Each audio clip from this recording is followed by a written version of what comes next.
Os jovens passaram a noite se chavecando. Era riso de um lado, olhares do outro, toques que pareciam até elétricos. Foi simplesmente natural para ela aceitar subir na garupa dele e terminar a noite de um jeito gostoso na casa dele, na santa privacidade que ambos tanto almejavam. Entretanto, a noite acabou com o corpo dela, sem vida, estendido sobre uma pedra. Para ele, esse nem era o maior problema, e sim como se livrar daquele cadáver agora inútil. Sua primeira ideia foi queimar as evidências. Ele banhou o corpo de sua paquera com combustível e riscou o fósforo. Mas assim que o fogo começou a se alastrar pela carne, ele se tocou que a fumaça, o fogo e o cheiro chamariam a atenção dos vizinhos. O fogo foi apagado. A segunda ideia veio logo em seguida. Ele deixou o cadáver lá, estendido em cima da pedra, e correu em casa para buscar ferramentas que facilitariam o sumiço de sua vítima. Um serrote e uma machadinha. De volta às margens do rio Santo Antônio, com o sol começando a raiar no horizonte, ele começou o seu trabalho. Com a naturalidade de quem coloca uma panela de arroz no fogo, ele começou a esquartejar o corpo da mulher e a lançar seus pedaços dentro do rio para que ninguém descobrisse seu crime. Essa é a história do maníaco do serrote, um assassino em série que apavorou Santa Catarina. Alô, olá, alô, vai tudo bem? Bem-vindos ao Café com Crime, o podcast onde você pode ser o aficionado por crimes reais que você é, sem julgamentos. Eu sou a Esté Zorubi, ou Dona Café, como preferir, e hoje vou contar o caso do maníaco do serrote, um homem chamado Irineu Carlos Nórdio, que fez 4 vítimas no estado de Santa Catarina. Ele é um assassino em série que voltou a matar mesmo depois de ser preso, e apenas a ideia de que ele seria possivelmente liberado do hospital de custódia no qual estava detido gerou uma onda de pânico na população. Esse caso foi uma sugestão das crimezeiras Pamela C. e Ana Lu B. Muito obrigada por terem mandado essa indicação. É um caso tão sinistro que eu até fico chocada de não ter muito conteúdo, muitas informações sobre ele por aí. Mas a nossa pesquisadora, a Ana Paula, fez um trabalho incrível e conseguiu juntar as migalhas de informação e as peças-chave desse caso para eu poder compartilhar aqui com vocês. Antes de começar do começo, se você gosta do trabalho desenvolvido pelo Café com Crime, de trazer casos criminais nacionais para vocês, que tal apoiar a Dona Café? Eu recebo apoios no Apoia-se e também pela Orelo. Quem apoia recebe um episódio extra por mês que é exclusivo para apoiadores. E agora também uma novidade bem legal é que se você apoia pelo Apoia-se, você consegue escutar os episódios exclusivos diretamente no Spotify. Então a sua vida fica mais fácil, fica tudo integrado aí onde você já está acostumado a escutar o podcast. Além disso, apoiadores da categoria Crimezeiro para cima também têm acesso ao nosso grupo de crimezeiros no WhatsApp. Então vem, junte-se a nós, é só clicar no link na descrição do episódio para apoiar na Orelo ou no Apoia-se. Super obrigada a todos que apoiam, saibam que vocês fazem esse podcast ser possível. E já que estamos falando de apoiar, se você quer dar esse suporte para nós, mas não tem essa possibilidade financeira, saiba que ao seguir e ativar as notificações do Café com Crime aí na plataforma de áudio onde você está escutando, você está dando um apoio bem bacana para o podcast. Deixar a sua avaliação também ajuda muito a Dona Café e a equipe a continuar crescendo e trazendo cada vez mais histórias aqui para vocês. Cada avaliação, cada curtida, cada compartilhamento faz a diferença, falando sério mesmo. Ok, e o último aviso para entrar na história, saiba que esse podcast possui efeitos sonoros e a melhor forma de ouvi-lo é com fones de ouvido. E com isso, bora começar do começo?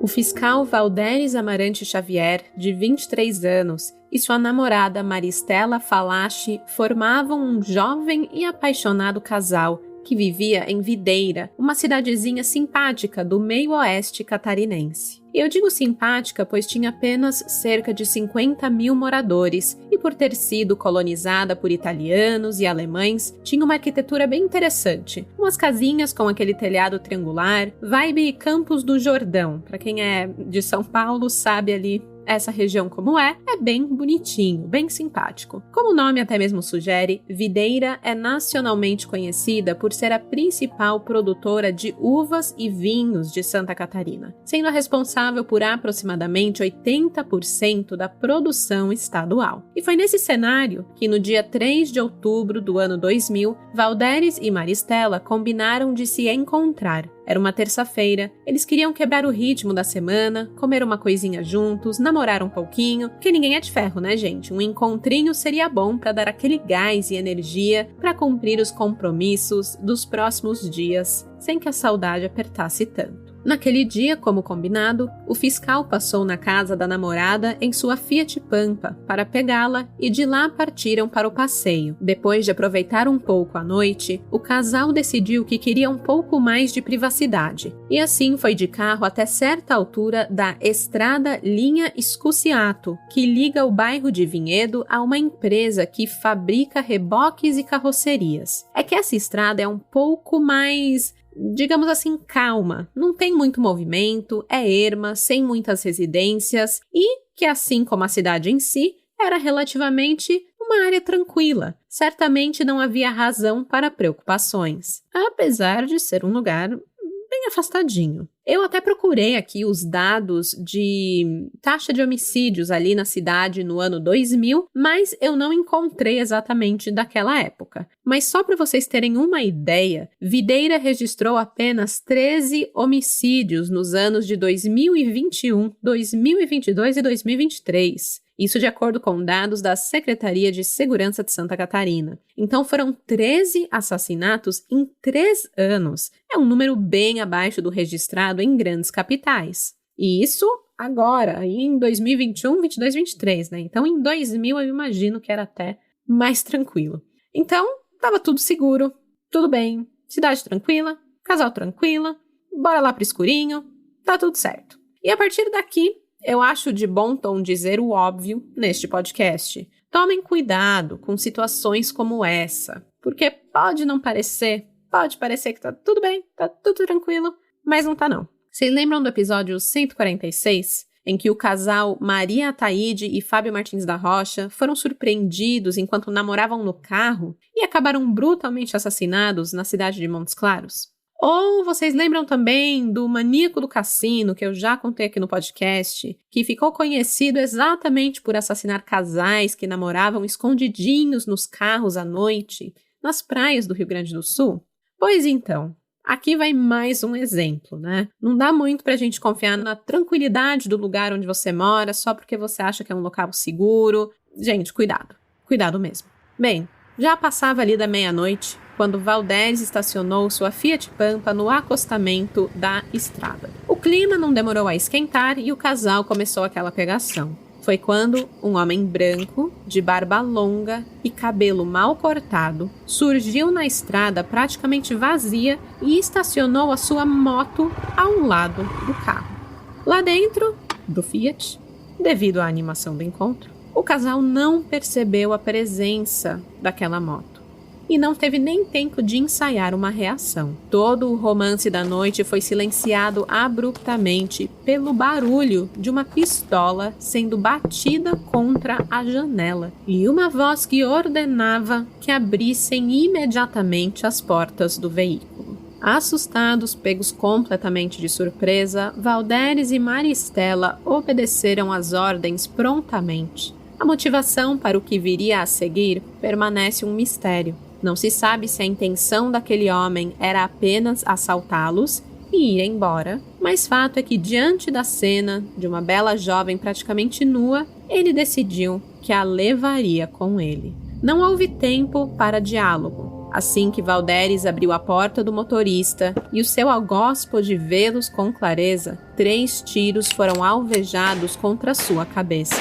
Os gritos de Maristela não foram capazes de brecar as ações daquele criminoso. O assassino tirou o corpo de Valderes do carro e o arrastou por alguns metros. Depois disso, ele passou a mão em uma pedra grande que estava pelo local e, com extrema crueldade e frieza, desferiu golpes contra a cabeça da vítima, desfigurando todo o seu rosto. Quando terminou, pegou um cobertor dentro do Fiat Pampa e o usou para enrolar o corpo antes de pegá-lo no colo e jogá-lo na carroceria do automóvel. Foi apenas nesse momento que o homem enfiou as mãos no bolso de Valderes e pegou um cartão de crédito, um talão de cheques, além de subtrair um relógio de pulso e R$ 61 em espécie. Mesmo não reagindo ao aparente assalto, Valderes foi cruelmente assassinado. A essa altura, Maristela estava em choque. Ela olhava incrédula para a cena que se desenrolava diante de seus olhos cheios d'água. Como se não bastasse tudo o que presenciou, o homem a obrigou a subir na garupa de sua moto. Sem escolha, a jovem obedeceu, usando apenas roupas íntimas. Ela foi conduzida para o município vizinho, deixando o corpo de seu amado para trás. O homem levou Maristela para a cidade de Arroio 30, onde ele morava, um município localizado a 30 quilômetros de Videira. Maristela e o assassino seguiram em silêncio até o destino final por cerca de 30 minutos. Há quem diga que, na madrugada daquela quarta-feira, muitas pessoas presenciaram o homem atravessar Videira com uma mulher praticamente nua na garupa da moto, mas ninguém foi capaz de pegar o telefone para acionar a polícia. Se nem todo mundo tinha fácil acesso aos celulares no ano 2000, certamente poderiam utilizar o bom e velho orelhão. Discar 190 sempre foi de graça, minha gente. Como que as pessoas veem uma moça praticamente nua, provavelmente com a cara inchada de tanto chorar, na garupa de alguém e não chamam a polícia? Gente, na dúvida, liguem. Sempre liguem. A polícia vai apurar o caso e decidir se é um caso para registro de ocorrência ou se é alguma bizarrice de casal. Mas você fez a sua função e ligou, sabe? Vai dormir com a consciência limpa de que você fez sua parte. Enfim, Maristela foi levada à força para a casa do assassino na rua Aníbal Manente, número 200, no centro de Arroio 30. Lá, ela foi recebida por outros 2 comparsas e mantida em cárcere privado. Eu não encontrei nenhuma informação sobre um possível abuso sexual contra a vítima nas matérias da época que a gente teve acesso e nem em nenhuma peça de apelação criminal impetrada pela defesa do réu e de onde retiramos aqui vários detalhes sobre aquela noite. E tomara mesmo que ela não tenha sido submetida a nenhum tipo de violência física naquela noite, né? Já não basta o que ela foi obrigada a testemunhar. Mas eu torço muito para que não tenha dado tempo de nada, apesar da narrativa apresentada nos fazer acreditar que sim, tempo teve. O que se sabe é que Maristela permaneceu em cativeiro até as 8 horas da manhã daquela quarta-feira. Foi por volta dessa hora que ela se aproveitou de uma distração do trio que a mantinha presa e conseguiu arrombar o cadeado de uma das janelas da casa. Dali, ela pulou e correu como se não houvesse amanhã, até encontrar uma delegacia onde pudesse ser atendida. Ela não precisou ir muito longe. A delegacia da cidade ficava no mesmo bairro de seu cativeiro, e lá ela foi recebida pelos investigadores, a quem passou a localização da casa onde passou a noite trancada. Imediatamente, uma equipe foi deslocada para o local, e lá prendeu 3 homens: Irineu Carlos Nórdio, o assassino de Valderes, o seu irmão menor de idade, do qual não temos o nome por ser um menor e tudo correr em segredo, e João Paulo Getassi, o outro companheiro dele. Esses 2 últimos que eu citei, o irmão e o João, estavam já na casa quando Irineu chegou com Maristela. Mas, ao invés de ajudá-la, optaram por ajudar o assassino a mantê-la sob seu poder. Por isso, eles também foram detidos por envolvimento no crime. A prioridade da polícia naquele momento era esclarecer o assassinato de Valderes, e por isso o foco inicial era Irineu. Já durante a tomada do depoimento do suspeito, os investigadores descobriram um homem frio, calculista e que demonstrava zero arrependimento do crime cometido naquela madrugada. Mas o que eles não poderiam imaginar é que, além da morte daquele fiscal, ele confessaria espontaneamente outros crimes cometidos em Videira, um deles ocorrido em setembro de 1999 e outro apenas um mês antes de sua prisão. 2 mulheres foram levadas para sua casa, assassinadas a sangue frio e cruelmente desmembradas com a ajuda de um serrote. Foi neste dia que a pequena e simpática cidade Videira viu nascer o seu próprio serial killer, o maníaco do serrote.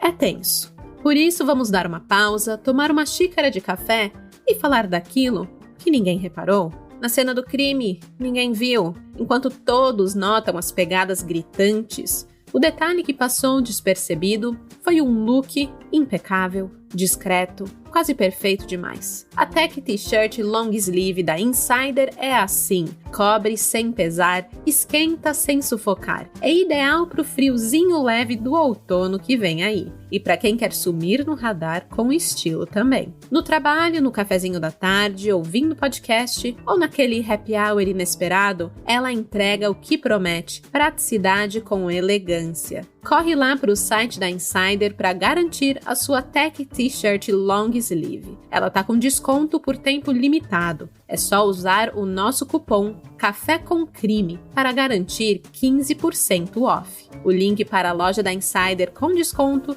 está na descrição deste episódio. E com isso, posso voltar para o crime. Impact confirmed. The Slayer has been activated. Demonic threat level increasing. Hold the line!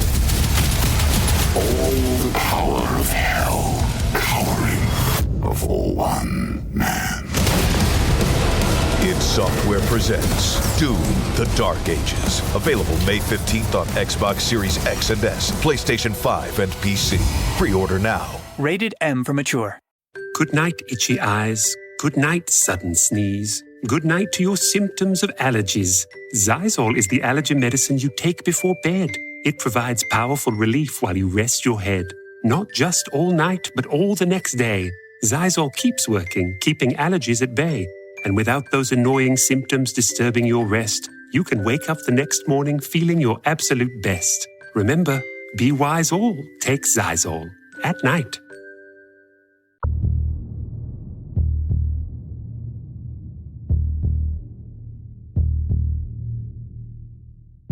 Antes de seguir com a história de seus crimes, é bom que a gente resgate um pouco o passado do assassino para traçar um perfil, tentar desvendar um pouco da sua personalidade. Mas a verdade é que Irineu era um cara comum e que passava despercebido até pelas pessoas que moravam no mesmo bairro que ele. Uma vizinha chegou a conceder entrevistas para um jornal sob a condição do anonimato. Essa senhora disse que os moradores de Arroio 30, Videira e Salto Veloso estavam em total estado de choque e que custavam a acreditar que aquele cara discreto e totalmente na dele fosse capaz de fazer mal a uma mosca. Imagina matar e esquartejar mulheres. Ela afirmou: ele era um cara quieto, ninguém era capaz de imaginar uma barbaridade dessas. Mesmo sendo formado em administração por uma faculdade renomada da região, Irineu ganhava a vida vendendo bilhetes de loteria pelas ruas da região. E a maioria das pessoas que o conhecia só sabiam de quem os jornais tanto falavam por conta da sua ocupação. Ninguém era próximo o suficiente. Ninguém costumava frequentar a sua casa. Ele era só o cara que vendia bilhetes. Tanto que quando descobriram que os pais e os irmãos do Irineu foram praticamente expulsos da residência pelas constantes ameaças do Irineu, todo mundo voltou a se chocar.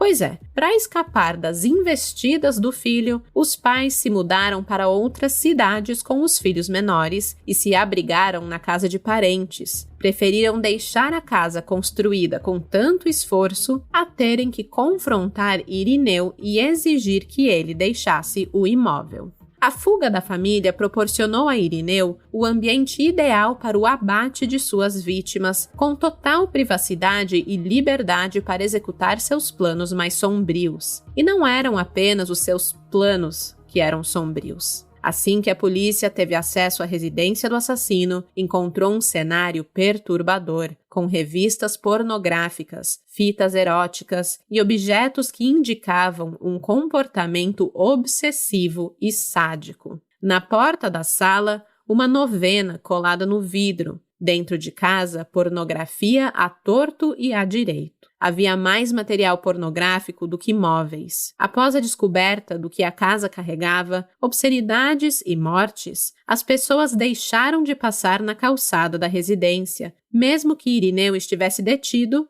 elas tinham medo. As histórias que essa residência carregava eram realmente tenebrosas. A primeira delas ocorreu poucos dias antes do início da primavera de 1999. Juvenira Moraes de Oliveira, de 36 anos, trabalhava como cozinheira na Boate Talismã, uma casa de entretenimento adulto em Videira. Apesar do estigma carregado de trabalhar em tal ambiente, Juvenira se sentia respeitada e acolhida no local. Para ela, não importava o segmento do negócio, desde que suas contas estivessem pagas e seu sustento garantido. No dia 14 de setembro, a cozinheira saiu de casa por volta das 7 da noite para trabalhar. Sua bolsa foi deixada no quarto e nem os documentos foram levados. Mas isso não era nada estranho, era seu costume. Juvenira trabalhava perto de casa e não via necessidade de levar objetos pessoais para a boate. Então, quando a irmã de Juvenira, chamada Marilda, chegou em casa e viu a bolsa da irmã em cima da cama,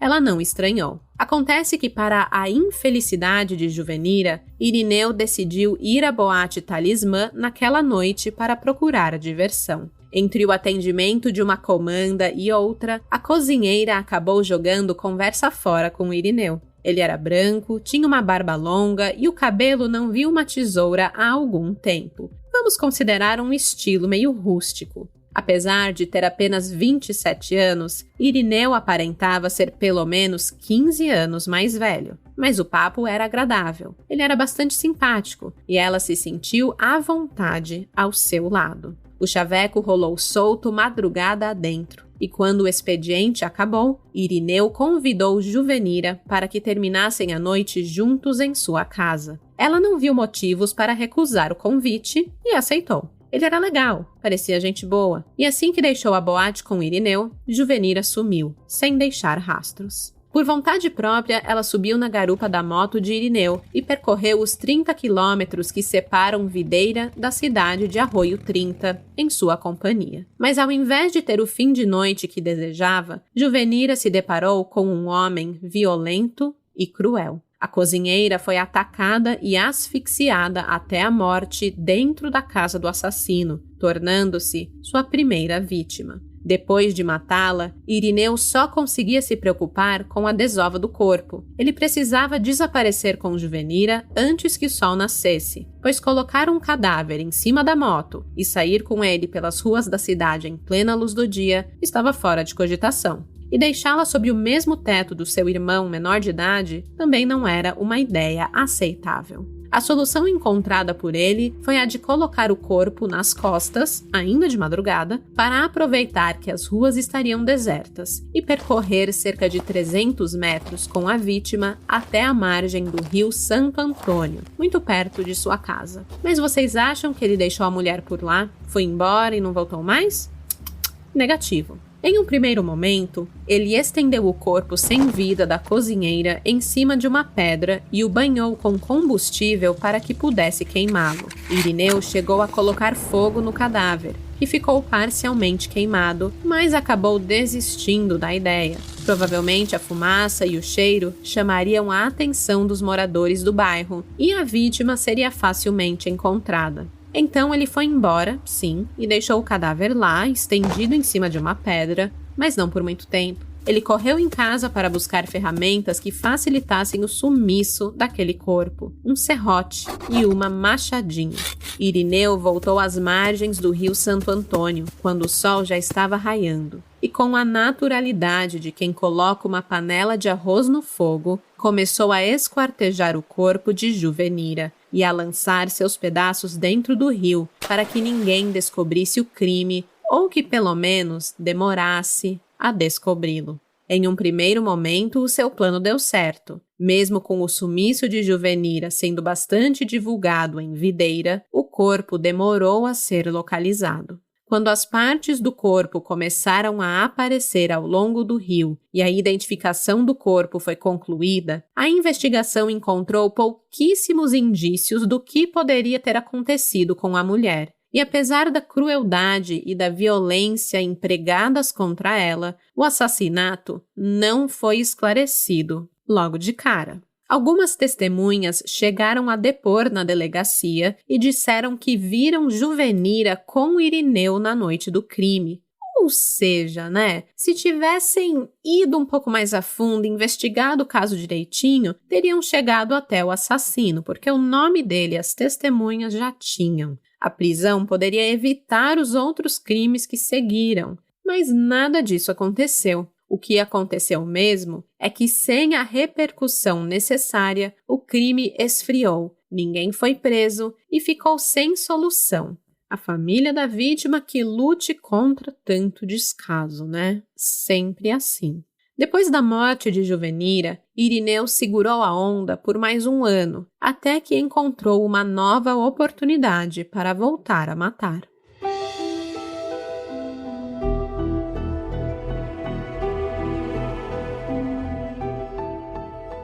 Era setembro novamente. Faltava cerca de um mês para as eleições municipais do ano 2000, quando Irineu foi até a cidade de Salto Veloso para assistir a um showmício. Lá ele se encantou com Erci Maria Mendes, uma operária de 37 anos que também estava pela cidade para a reunião em praça pública, que contaria com números musicais e discursos políticos. Assim como fez com a cozinheira, Irineu chegou em Erci com cautela, puxou o papo e sentiu que havia abertura para uma aproximação. Só então investiu na paquera pesada. Ele passou a noite ao lado da operária, assistiu às apresentações e a convidou para terminar a noite em sua casa. E ela aceitou. Também achou ok ir para a casa de um cara que havia acabado de conhecer sem avisar ninguém. É óbvio que a vítima não tem culpa, tá? Não é isso que eu tô dizendo aqui, jamais. Mas é preciso desconfiar sempre. Não dá pra conhecer uma pessoa, bater papo com ela por algumas horinhas e simplesmente terminar a noite na casa dela. É um excesso de confiança que, pra mim particularmente, não cabe em nenhuma situação. Principalmente na condição de mulher, não se coloquem em risco. Eu não sei, às vezes talvez eu faça muito podcast, gente. Pra mim tudo é um grande alerta, um grande cuidado. Mas Erci foi. Ela subiu na moto de Irineu, subiu na garupa alheia e seguiu com ele rumo a Arroio 30, que ficava a apenas 11 quilômetros de distância de Salto Veloso. E assim como aconteceu com Juvenira, ela nunca mais foi vista com vida. Assim que chegou na casa do assassino, a operária foi atacada e asfixiada. Seguindo o mesmo modus operandi que teve com Juvenira, Irineu colocou o corpo de Erci sobre os ombros, percorreu 300 metros pelas ruas desertas do seu bairro e o levou até as margens do rio Santo Antônio por volta das 2 da manhã. Lá, ele usou um serrote para cortar o cadáver e jogá-lo nas águas. O crime ocorreu poucos dias antes de Irineu atacar o casal Valderes e Maristela dentro do carro. Então, quando ele foi preso e confessou a sua série de assassinatos, o corpo de Erci não havia sido localizado ainda, mas o seu desaparecimento já havia sido registrado por seus familiares. Mesmo sem o corpo, A polícia sabia que Irineu não estava blefando ao confessar os crimes. O assassino contou tudo para a polícia, mas afirmou que cometeu os 2 homicídios em legítima defesa, que do mais absoluto nada, as 2 mulheres surtaram assim que colocaram os pés na sua casa e que ele precisava se defender dos ataques, que não apanharia de graça de ninguém, ainda mais de uma mulher. Isso foi dito por Irineu. Ele também foi questionado sobre os motivos que o levaram a esquartejar as mulheres, mas ele não conseguiu explicar. Tudo o que acrescentou ao depoimento estava ligado aos seus costumes, como, por exemplo, tomar banho totalmente nu, lavar suas roupas no mesmo local onde desovou suas vítimas e passar horas sentado nas margens do rio sem fazer nada, só observando o movimento das águas. Detalhes, assim, meio bizarros que ele resolveu acrescentar ao seu depoimento. A sorte da Maristela, a sobrevivente, foi conseguir fugir da casa pela janela. Nada me tira da cabeça que ele estava confiante o suficiente para cometer novos crimes e que Maristela se tornaria mais uma vítima em sua lista. Um dia após a prisão de Irineu, portanto no dia 5 de outubro de 2000, o homem levou a polícia ao local onde esquartejou suas vítimas. O cenário era simplesmente aterrorizante. As marcas dos dentes do serrote ainda estavam marcados na pedra onde o assassino cortou os cadáveres. Irineu chegou a repetir os gestos que fazia no momento dos desmembramentos, ali para simular e mostrar para a polícia. Sob a orientação do autor dos crimes, os investigadores entraram nas águas e passaram a olhar os vãos entre as pedras, a procurar entre os galhos que margeavam o rio, e assim não demoraram a encontrar uma das pernas de Erci. Irineu realmente não havia mentido em seus depoimentos. Outras partes do corpo da operária também foram retirados das águas, mas a cabeça da vítima nunca foi encontrada. Aliás, 20 anos depois, em agosto de 2020, um crânio foi encontrado no leito do rio Santo Antônio e a fofoca logo se espalhou pela cidade. Gerou, claro, a dúvida. Seria o crânio de Erci? Vários curiosos tiraram fotos e espalharam pelas redes sociais e jornais da cidade. Mas apesar de considerar a hipótese daquela ser, sim, a cabeça de uma das vítimas do maníaco do serrote, o delegado Denis Alves não concedeu nenhuma entrevista posterior para confirmar tal possibilidade. Parece até que a notícia só circulou por engajamento mesmo, para dar uma agitada nas rodinhas da tranquila região. Enfim, oficialmente até hoje, o corpo completo de Erci não foi encontrado, apenas partes dele. Voltando para outubro de 2000, Irineu foi conduzido para o complexo penitenciário de São Pedro Alcântara, em Florianópolis, onde aguardou a conclusão do inquérito e o julgamento. Com a sua confissão, as investigações puderam avançar rapidamente, assim como o andamento do processo, sem contar com o fato de que agora tinha também uma sobrevivente, a Maristela, que foi capaz de enriquecer os testemunhos ali a respeito da investigação, além, claro, de mostrar o local onde ocorreu o crime contra Valderes. Então, o carro, o Fiat onde ela tinha namorado naquela noite, foi encontrado com o corpo do Valderes no porta-malas, e aí se intensificaram as evidências contra o Irineu. O julgamento pelas mortes de Valderes Amarante Xavier e de Erci Maria Mendes, assim como o sequestro de Maristela Falache, aconteceu em 2001. Irineu foi condenado e as penas somaram 29 anos de reclusão em regime fechado. Falando especificamente do crime contra Maristela, não encontramos informações sobre o irmão de Irineu, menor de idade, que estava na casa e acobertou o encarceramento de Maristela. Aparentemente, ele não foi denunciado pelo crime. Mas Irineu foi denunciado por roubo e sequestro e o seu comparsa, o João Paulo Getassi, por sequestro e cárcere privado. O João aceitou uma proposta de suspensão condicional do processo oferecida pelo Ministério Público de Santa Catarina. Isso é um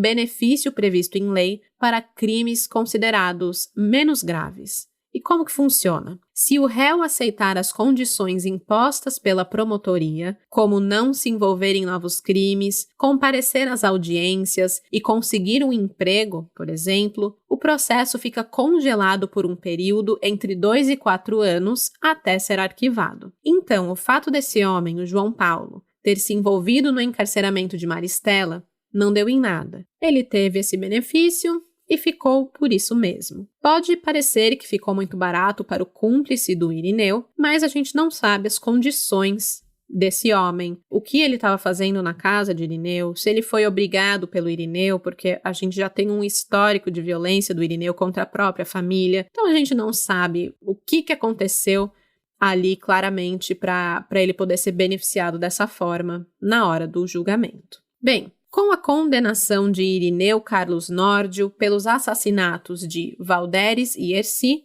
a sua defesa começou a entrar com recursos para tentar diminuir a sua pena com base em um laudo que atestava questões psiquiátricas que refletiam ali em suas ações. O interessante é que eles não especificam que questões psiquiátricas são essas, né? Eles não dizem se Irineu era depressivo, se ele era borderline, esquizofrênico, psicopata, não sabemos, né? A gente sabe que havia alguma questão, existia um laudo psiquiátrico, mas a gente não tem especificações. Os advogados queriam aproveitar a emissão deste laudo para tentar desclassificar os homicídios triplamente qualificados cometidos contra as vítimas e classificá-los como homicídios simples. Se o juiz aceitasse os argumentos, a pena de Irineu poderia cair até 2/3 em relação à condenação inicial. Em sua justificativa, a defesa pediu que a justiça pudesse reconhecer a incapacidade do assassino de entender os seus próprios atos, para que a pena fosse substituída por uma internação em hospital psiquiátrico. Dessa forma, os agravantes seriam excluídos da condenação.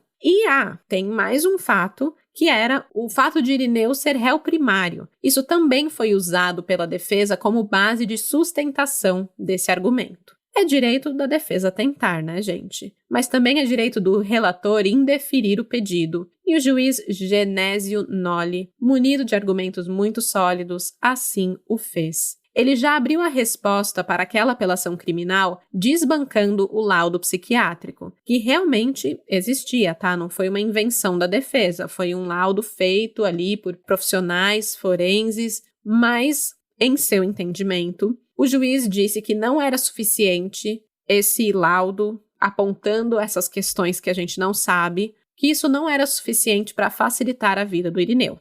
Até porque, de acordo com o magistrado, o maníaco do serrote possuía plena consciência de seus atos, sendo ele formado em administração de empresas por uma faculdade renomada da região. O relator acatou, entretanto, a sugestão de transferência do Irineu para um hospital de custódia. Ele foi para o Hospital de Custódia e Tratamento Psiquiátrico da capital, o HCTP, com a possibilidade de posterior retorno para estabelecimento penitenciário comum, desde que houvesse acompanhamento médico adequado para suas condições. Para resumir essa ópera, o recurso da defesa foi negado e Irineu manteve sua condenação inicial, sendo obrigado a aguardar o julgamento pela morte de sua primeira vítima, a Juvenira, que estava marcado para agosto de 2002 em um hospital psiquiátrico. O documento dizia: a semi-responsabilidade não exclui a capacidade de dolo, sendo compatível o reconhecimento de qualquer qualificadora.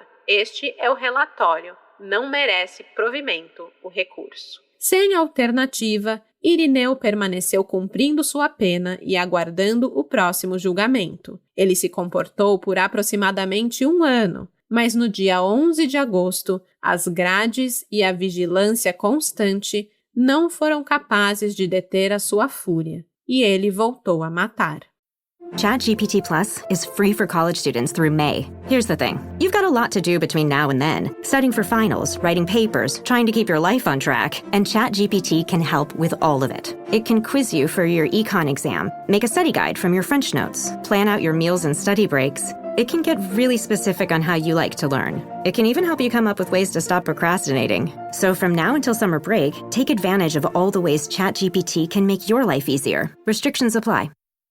Subtle results, still you, but with fewer lines. Botox Cosmetic, out of botulinum toxin A, is a prescription medicine used to temporarily make moderate to severe frown lines, crow's feet, and forehead lines look better in adults. Effects of Botox Cosmetic may spread hours to weeks after injection, causing serious symptoms. Alert your doctor right away as difficulty swallowing, speaking, breathing, eye problems, or muscle weakness may be a sign of a life-threatening condition. Patients with these conditions before injection are at highest risk. Don't receive Botox Cosmetic if you have a skin infection. Side effects may include allergic reactions, injection site pain, headache, eyebrow and eyelid drooping, and eyelid swelling. Allergic reactions can include rash, welts, asthma symptoms, and dizziness. Tell your doctor about medical history, muscle or nerve conditions including ALS or Lou Gehrig's disease, myasthenia gravis, or Lambert-Eaton syndrome, and medications, including botulinum toxins, as these may increase the risk of serious side effects. For full safety information, visit BotoxCosmetic.com or call 877-351-0300. See for yourself at BotoxCosmetic.com.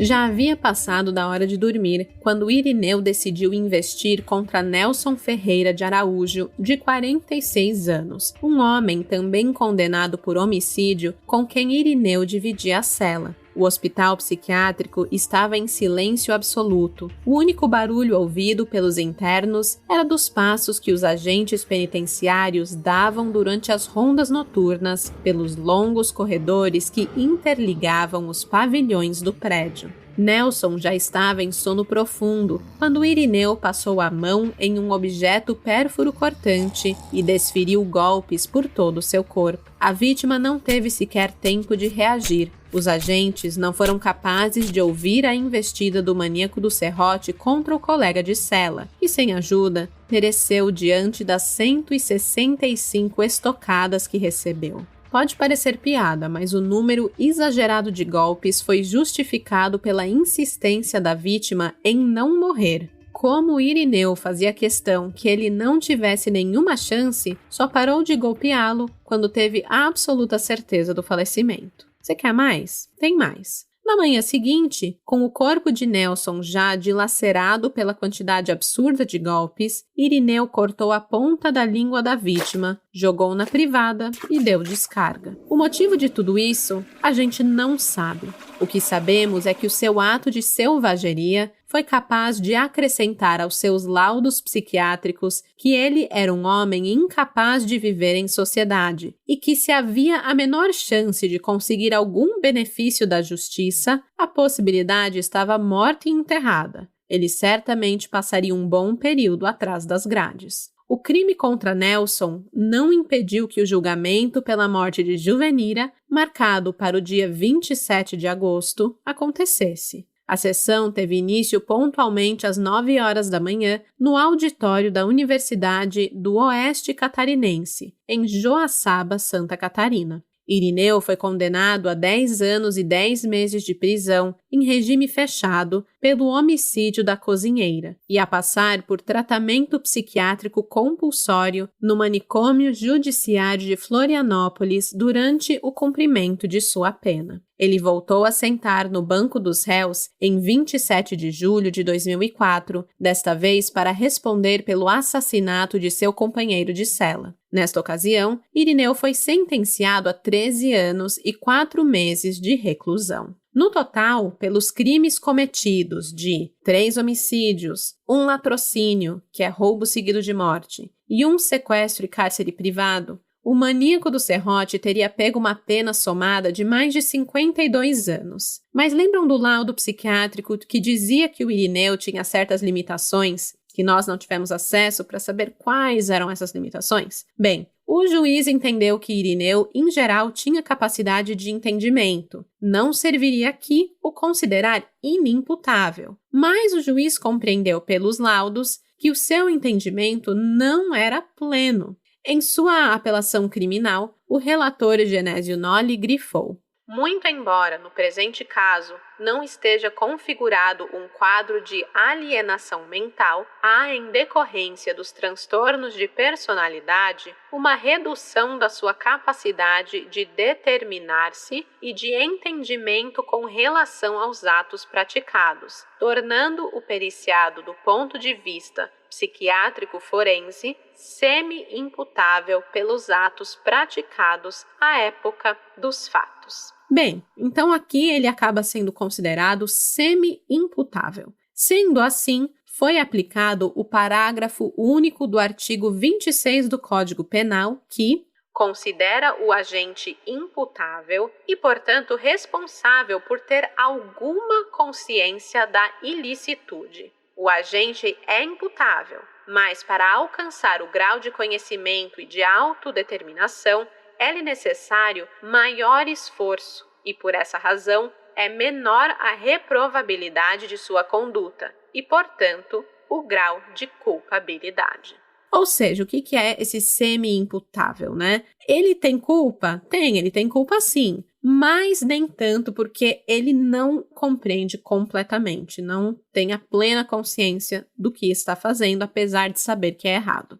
Em consequência disso, o juiz sentenciante reduziu a pena pelo mínimo legal previsto, que é 1/3 da sentença. E assim o Irineu Carlos Nórdio, por todos os crimes cometidos, depois de todas as suas defesas e apelações criminais e recursos e benefícios, etc., etc., o cálculo final terminou com uma condenação de 39 anos de prisão em regime fechado. As pessoas podem questionar qualquer coisa sobre a defesa de Irineu, menos que esses advogados não trabalharam, viu? Porque apesar de uma condenação até que branda, pelo menos do meu ponto de vista, eles entraram com mais recursos para tentar diminuir ainda mais essa pena. Mesmo que não tenha sido por unanimidade, já que um dos julgadores discordou da decisão, o recurso da defesa acabou rejeitado. O argumento é que o júri não foi contra as provas do processo e que a versão apresentada justificava a condenação. E vocês pensam que eles desistiram? Claro que não, estavam ali na missão de colocar o Irineu fora no menor tempo possível. Em 2013, o Irineu Carlos Nórdio teve mais um pedido negado, dessa vez o de progressão de pena, que caso fosse aceito, poderia colocá-lo nas ruas em poucos dias. Mas eles deram com os burros na água e não foi aceito. A justiça entendeu que, mesmo sendo um direito dele, por ter cumprido já 1/6 da pena, naquele momento o maníaco do serrote não reunia condições psicológicas e socioafetivas que o permitissem uma readaptação ao meio social. Ou seja, se ele saísse, tinha tudo para dar merda, para ele matar de novo, e ninguém queria assumir esse BO de colocar esse cara na rua. E eles estavam errados? É claro que não. Se eu fosse juiz e pegasse um caso semelhante, eu também negaria sem nem pensar 2 vezes. Imagina, o cara mata um monte de gente fora da cadeia, mata gente dentro da cadeia. Tipo, complicado demais, né? 4 anos depois dele ter essa progressão de pena negada, o Irineu voltou a ser assunto em Videira por conta do poder das redes sociais. Acontece que as fake news, os boatos de que ele estaria solto, isso tudo causou um verdadeiro pânico coletivo. Só se falava sobre isso. O maníaco do serrote reacendeu o medo dos moradores e colocou a cidade inteira em estado de alerta. Os grupos de WhatsApp estavam fervendo, porque, com exceção da Juvenira e da Erci, o perfil de suas outras vítimas provava que o Irineu não seguia um padrão. Então, todo mundo se sentia como um alvo potencial. Imagina dar de cara com um assassino frio e calculista em uma rua deserta. Ninguém queria passar por isso nas pequenas ruas de Videira. Apesar dos rumores, a polícia não convocou uma coletiva para acalmar os ânimos e esclarecer a situação. Foi preciso que os jornais entrassem em ação para buscar informações de fonte segura para repassar aos leitores. Onde estava Irineu? Ele continuava preso? Ele conseguiu a progressão da pena? Por que estava todo mundo achando que ele estava nas ruas? Enfim, os jornais descobriram que era tudo boato mesmo. Irineu continuava internado no hospital psiquiátrico, cumprindo sua pena sem causar grandes transtornos. Bem, pelo menos não havia mais notícias a respeito de seu comportamento. É fato que, em 2016, Irineu ganhou o direito de fazer 7 saídas temporárias para visitar a família em datas comemorativas, como o Dia das Mães e Natal. Mas ele nunca gozou desse seu direito. E vocês sabem por quê? Porque a família, aquela que foi praticamente expulsa para que ele pudesse usar a casa como matadouro, alegou que não tinha condições de recebê-lo. Eles não queriam ser os seus tutores. E, mais uma vez, eu sou incapaz de julgá-los, né? Não dá para confiar em um homem que ataca outro com 165 facadas durante a noite, simplesmente num ataque de fúria, né? Quem garante que ele não faria o mesmo com qualquer um da família, pessoas pelo qual ele já tinha demonstrado atitudes de violência, né? Os jornalistas também descobriram que mais um pedido de progressão de pena havia sido impetrado em fevereiro de 2017, mas este também foi negado pelos mesmos motivos do anterior. Suas avaliações psicológicas o definiam como uma pessoa inapta ao convívio social e que era preciso seguir com o tratamento médico no complexo hospitalar penitenciário. Irineu permanecia atrás das grades, não tinha nenhuma previsão de conquistar o direito à liberdade e a população pôde, enfim, retomar a paz por mais alguns anos. Mais 7 anos, para ser exata. É que no ano passado, mais uma bomba caiu sobre a cabeça dos moradores de Videira e região, com uma nova possibilidade de soltura de Irineu. A Resolução 487 de 2023 do Conselho Nacional de Justiça determinou o fim dos manicômios judiciários no Brasil, uma medida que, em teoria, coloca quase 5.000 pacientes considerados inimputáveis por transtornos mentais nas ruas, os encaminhando para tratamento em casa, em hospitais comuns ou em centros de atenção psicossocial, os famosos CAPs. Somente em Santa Catarina, 50 pacientes precisariam de um novo local para receber tratamento, e um desses internos é o nosso personagem principal, o maníaco do serrote. Mas o medo é geral, porque a maioria desses internos cometeu estupro, outros cometeram assassinato, e há quem tenha cometido os 2 crimes em conjunto. Então, como colocar essas pessoas em liberdade e garantir a segurança pública da mesma forma? Essa não é a primeira vez que eu falo aqui no podcast sobre essa resolução e a discussão da possibilidade de uma pessoa incapaz de conviver em sociedade seja colocada em liberdade. No episódio 131, nós trouxemos a história de Chico Picadinho e a preocupação com o destino do assassino, que apesar de já ter cumprido a sua pena por completo, continua recluso por representar risco real à sociedade. Na época em que essa resolução saiu, em que tudo veio à tona, uma junta médica ficou de avaliar quais internos ganhariam liberdade até abril de 2024 e quais outros internos continuariam sob a custódia do Estado, longe do convívio social. Fato é que Chico Picadinho, por exemplo, continua preso até hoje, e Irineu Carlos Nórdio também. Pelas pesquisas que fizemos, a sensação que dá é que a resolução foi criada em 2023 sem que houvesse tempo hábil para a reestruturação do sistema de acolhimento desses internos e também sem considerar que nem todos, eu diria até que grande parte dessas pessoas, não estão aptos a retomarem a vida ao lado da família. Muitas famílias, como a do Irineu, por exemplo, não têm o interesse de receber esses criminosos de volta.